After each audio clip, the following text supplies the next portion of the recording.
Hey guys, welcome to this video. My name is John Watts. I put up a post yesterday, actually the very first post I've ever done, and had a little poll in it about what types of videos you guys would like to see.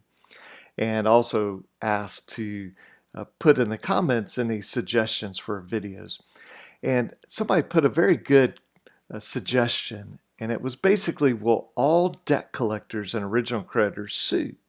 In other words, if you have a debt collector or a debt buyer that says you owe them money, will they always sue? If you have an original creditor that says you owe them money, will they always sue? So very good question. The answer is no.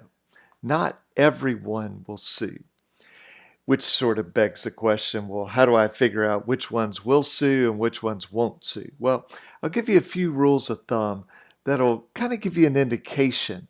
Now, again, it's not absolute, okay, but this will give you a good understanding of whether or not it's likely you will be sued. So the very first thing, and we'll look at about 4 of these, and then at the end, we'll notice there's something that I'm not going to say, and we'll talk about that as well, that maybe most people would start with. But let's start with this. You look at the court filings for your state, and you can even look at for your county, depending on how big your county is. But the best indication is, does this company, this debt buyer, so Midland Funding or Portfolio Recovery or whoever it might be, do they file lawsuits in your state? How about this original creditor? Capital One, Chase, Discover, Bank of America.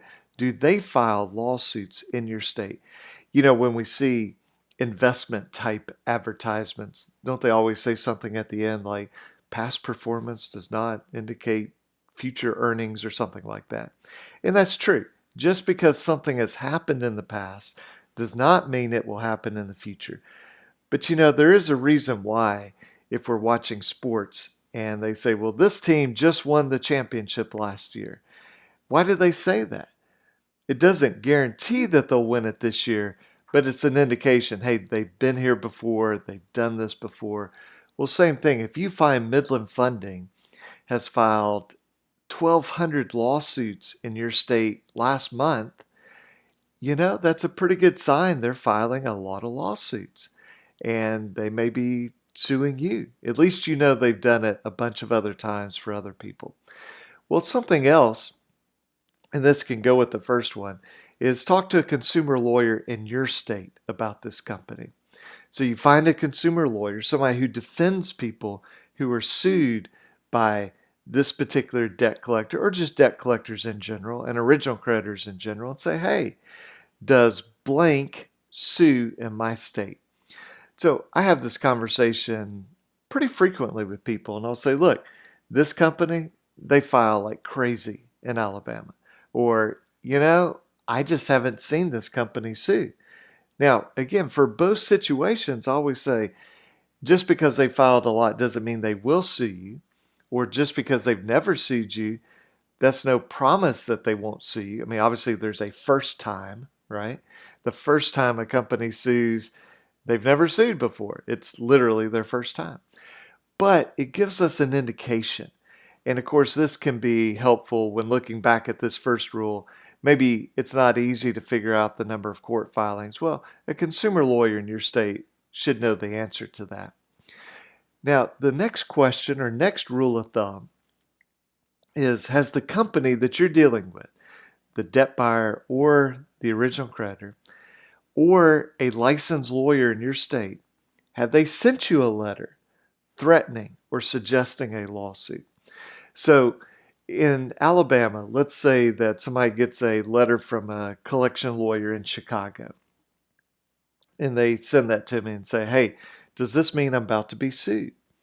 Well, the first thing I want to check is, does that law firm in Chicago, do they have a lawyer licensed in Alabama? Now, we have a lot of lawsuits filed in Alabama that are not from Alabama-based lawyers. So there's a law firm in Indianapolis that files in Alabama. There's a law firm in Kentucky that files. Law firm in Texas, Mississippi, Louisiana, Florida. They all file in Alabama because they have Alabama licensed attorneys. But if somebody if a law firm writes somebody in Alabama, because that's where I practice, if they write them a letter and they're not licensed in Alabama, I'm not as concerned about that as if it comes from a law firm in Birmingham, Alabama. So Zarzar and Schwartz is one of our big law firms that's based almost exclusively in Alabama. Well, that's a whole lot different than somebody in Wyoming that has no Alabama lawyer. So has this company told you that they are about to file a lawsuit or you're in pre-litigation? Well, that may be a sign that you're about to move into litigation, into a lawsuit. Or again, if you're getting a collection letter from a law firm that has a lawyer licensed in your state. Now, the final thing, and this is usually telling you you've already been sued, but are you receiving advertisement letters about being sued? And sometimes people get mad about those. They say, this is invading my privacy. Look, if you've been sued, that's a public record, okay? So don't get upset at them. Just say, hey, I'm going to take value from this. This means that at least this lawyer, whether right or wrong, this lawyer thinks I've been sued. And this should really make me investigate either by calling the lawyer that sent me the letter or by calling the court, finding out, have I really been sued? Maybe calling another lawyer to see, hey, can you look up and see if I've been sued? Or even calling the collection lawyer. So maybe you get a collection letter from XYZ collection law firm in your state, and then you're starting to get advertisement letters. Well, maybe you need to call the collection lawyer to verify. Now, that would not be my first choice.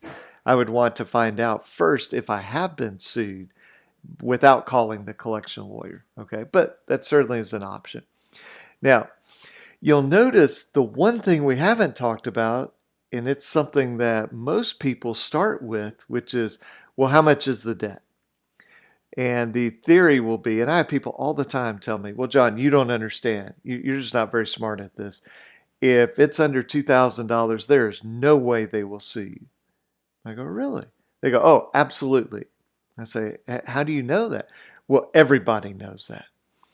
Well, everybody might know that, but I'll tell you the reality is, at least in Alabama, we have lawsuits that are filed over $600 by these debt buyers and even by original creditors. So when I tell people that, they go, well, I just don't believe that because everybody knows they won't sue you for under $2,000. Well, I'll just say this. Certainly, the bigger the amount of the alleged debt is, the more likely you will be sued. But there are some companies that will sue you no matter how small the debt is. Okay, again, $600. I've seen some for $500.